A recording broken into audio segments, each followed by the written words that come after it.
यानी सबकी कुंडलियां मजबूत हैं। अंकिता जी शायद विनर भी हो जाए 2024 में। नमस्कार, आप सभी का स्वागत है। और आज हमारे साथ हैं चिराग दारूवाला, जो कि बेजान दारूवाला के सुपुत्र हैं और आज हमें बिग बॉस के सेट पर मिले हैं, जो पहुंचे हैं सेट के अंदर क्या करने के लिए, आप ही बताइए सर। श्री गणेशाय नमः। देखिए, आज हम बिग बॉस में एंटर कर रहे हैं, जहां पर 5 कंटेस्टेंट्स हैं। वो पांचों का भावी हमें आज देखना है और सभी को बताना है कि ये पांचों का भविष्य आने वाले समय में कैसा रहेगा, बिग बॉस में कौन जीतने वाला है। तो अगर आप देखेंगे तो बहुत मजबूत वाली लड़ाई है अंदर अंदर। अगर पांचों जन के आप प्लैनेट्स कंपेयर करते हैं तो पांचों जन के प्लैनेट्स थोड़े आगे पीछे हैं, यानी सबकी कुंडलियां मजबूत हैं। पर इसमें सबसे मजबूत कुंडली किसकी? सबसे मजबूत कुंडली हमें 2 जन की दिखती है। एक है अंकिता जी की। आप समझ लीजिए कि उनका न्यूमरोलॉजी के हिसाब से अगर देखते हैं तो नंबर 8 आता है। 8 यानी नंबर कौन सा? शनि का नंबर।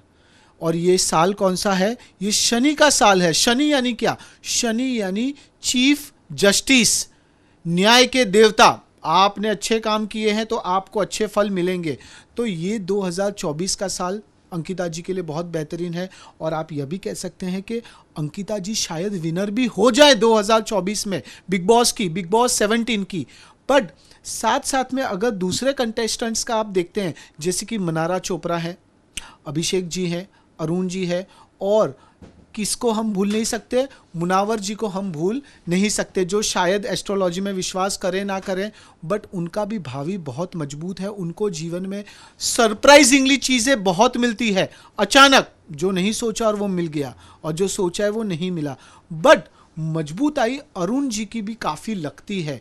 टक्कर की लड़ाई होगी, पर हमारे हिसाब से अंकिता जी का चांसेस बहुत ज़्यादा है।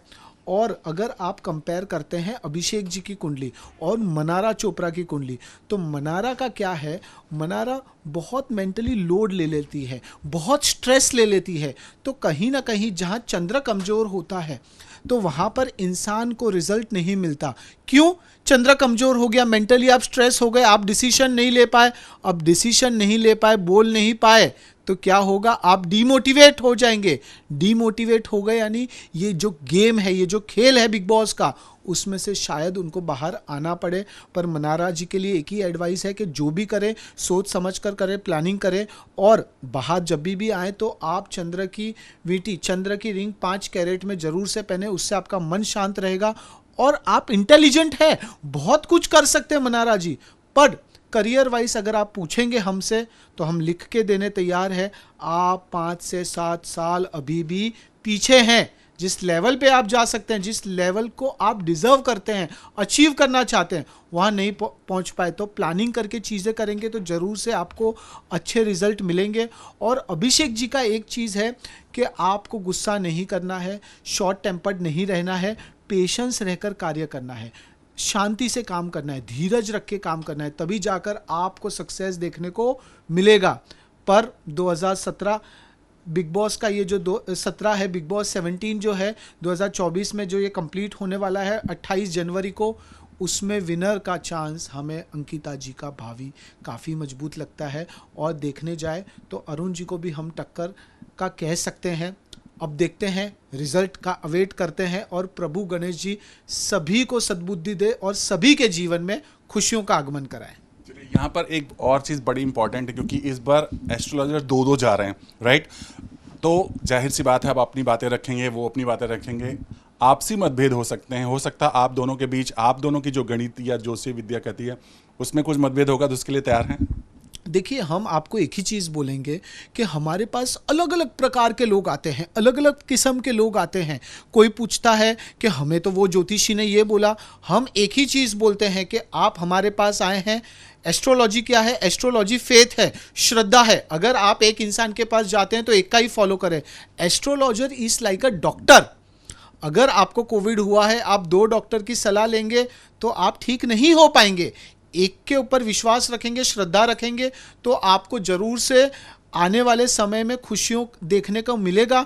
अब आपने जो चीज़ पूछा कि दूसरे एस्ट्रोलॉजर आ रहे हैं, जो भी आ रहे हैं दूसरे एस्ट्रोलॉजर, वो जाहिर सी है उनका कैलकुलेशन होगा। हम ऐसा नहीं बोलते कि उनका गलत है, बट हम हमारा जो कैलकुलेशन है उस पे हम अडिग है, और हम यही बोलेंगे हम जो बोल रहे हैं वो गणेश जी की कृपा से सही होगा, गलत नहीं होगा। वो भी उनकी जगह सही हो सकते हैं। और मतभेद की देखिए, ये तो प्रभु की जो इच्छा है, जो होना है वो तो होकर ही रहेगा। वो उनकी तरफ से, वो उनको जो अच्छा लगे वो बोल सकते हैं, क्योंकि हम क्या है, हम ओपन माइंड वाले इंसान हैं। दुनिया में जो कर रहे हैं, जैसे कर रहे हैं, आप खुल के बोलो, खुल के करो, किसी भी चीज़ की परवाह किए बिना करो। और इंडिया क्या है, इंडिया देश, भारत देश क्या चीज़ का देश है, खुद के विचार रखने का, बोलने का देश है, बंधे रहने का देश नहीं है। तो जाहिर से वो उनके विचार रखें, हमें उसमें कोई आपत्ति नहीं है। असली कितने एक्साइटेड हैं आप, ये ऐसा प्लेटफॉर्म है जहाँ पर बहुत सारे लोग पहले भी आ चुके हैं। आपका कैसे कोलैबोरेशन हुआ, क्या कहना चाहेंगे, और आप कितने एक्साइटेड हैं बिग बॉस के घर में जाने के लिए? तो देखिए, बिग बॉस हमारे लिए, बापूजी तो 2 बार बिग बॉस में आकर गए थे। हमारे लिए ये प्लेटफॉर्म बहुत ही आप यह कह सकते हैं खुशियों वाला प्लेटफॉर्म रहेगा। कुछ नया एडवेंचर रहेगा, कुछ नया जानने का मौका मिलेगा। और हम एस्ट्रोलॉजर्स एक ही चीज़ देखते हैं, हम ऑरा पहचानते हैं, जगह का वास्तु करते हैं। तो शायद हमें ये भी जानने मिलेगा कि ये जगह में कुछ तो है जहाँ पर लोग इतने दिनों से टिके हुए हैं। तो हमारा एक्साइटमेंट का आप पूछिए ही मत, हम बहुत ज़्यादा एक्साइटेड है। और कहीं ना कहीं इनको ये पता है कि हमारे जो प्रेडिक्शंस है, ये चैनल को ये पता है, आप ये प्रोडक्शन हाउस को पता है कि हमारे प्रेडिक्शंस कहाँ कहाँ पर सही हुए हैं इन लोगों के भी केसेस में, तभी इन्होंने हमें इनवाइट किया है। लास्टली, अभी तक आपने जो भी प्रेडिक्शन किया है, आप जाहिर तौर से आपने पूरा वर्क किया होगा, आपके हिसाब से ट्रॉफी किसके हाथ में दिख रही है? देखिए, हमारे हिसाब से हम ऐसे तो श्योर कहते हैं भी है, श्योर नहीं भी कहते हैं, क्योंकि ये जो गेम है, एस्ट्रोलॉजी क्या है, एस्ट्रोलॉजी आप यह समझ लीजिए कि पॉइंट पर भी आके अटक जाती है। तो जैसे कि हमने आपको बताया कि 5 जन का जो भावी है वो काफ़ी मजबूत है, तभी इतने दिनों से ये लोग घर पर रह रहे हैं। बट हम 2 जन का नाम देंगे, एक अंकिता जी का नाम देंगे, एक अरुण जी का नाम देंगे, और साथ साथ में आप यह कह सकते हैं कि मुनावर को भी आप हटा नहीं सकते। क्यों? क्योंकि उनकी कुंडली क्या है, उनकी कुंडली कहती है कि अचानक उनको चीज़ें मिलती है सरप्राइजिंगली। तो जहाँ सरप्राइजिंगली जब चीज़ें आती है तो उसमें आप यह समझ लीजिए कि वो स्पेशल आशीर्वाद कुदरत देते हैं। उसमें कोई एस्ट्रोलॉजर नहीं, कोई धर्म, कुछ नहीं। वो कुदरत का आशीर्वाद अगर उनके ऊपर होगा तो ज़रूर से उनको बेहतरीन परिणाम और एक बर्थडे गिफ्ट भी मिल सकता है। बट हम जितना देख पा रहे हैं, अंकिता जी का हमें थोड़ा मजबूत लगता है। Thank you so much, thank you so much, thank you. Shri Ganesh.